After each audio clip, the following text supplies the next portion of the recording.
నాగార్జున, రమ్యకృష్ణ, సౌందర్య హీరోయిన్లుగా నటించిన hello brother movie గురించిన విశేషాలు ఇప్పుడు చూద్దాం. హలో బ్రదర్ చిత్రం హాంకాంగ్ యాక్షన్ కామెడీ డ్రామా అయిన ట్విన్ డ్రాగన్స్ స్ఫూర్తితో రూపొందింది.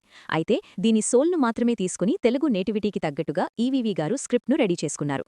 అప్పటి వరకు రాజేంద్రప్రసాద్తో మాత్రమే సినిమాలు చేస్తూ వచ్చిన ఈవీవీ గారికి మొదటి అవకాశమిచ్చిన star hero Nagarjuna.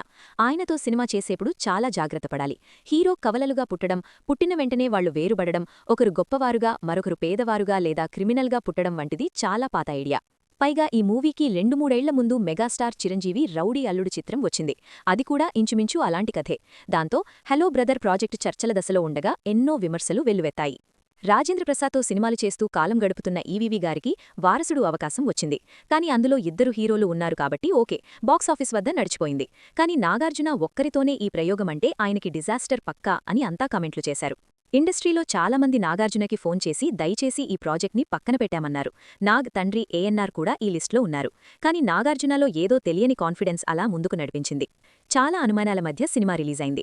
First scene దగ్గర్నుండి లాస్ట్ సీన్ వరకు జనాలు ఈలలు గోలలతో సినిమాని చూశారు. నాగార్జున డబుల్ రోల్ చాలా బాగా ప్లే చేశాడు. కామెడీతో పాటు ఇంటర్వెల్ వద్ద వచ్చే మాస్ ఫైట్, రమ్యకృష్ణతో love track, romantic songs, mass సాంగ్స్లతో కలిపి ప్రేక్షకులకు పూర్తిస్థాయి వినోదాన్ని పంచిన మూవీ ఇది. నాగార్జునకి డూప్గా శ్రీకాంత్ నటించారు. ఈవీవీ గారికి ప్రియమైన శిష్యుడు శ్రీకాంత్ కాబట్టి డూప్గా చేయడానికి వెంటనే ఒప్పుకున్నాడు. ఎల్బీ శ్రీరామ్ ఈ చిత్రానికి డైలాగ్స్ రాశారు. అవి ఓ రేంజ్లో పేలాయి. ఇప్పుడు చూసినా ఆ డైలాగ్స్ మనకి చాలా ఫ్రెష్గా అనిపిస్తాయి.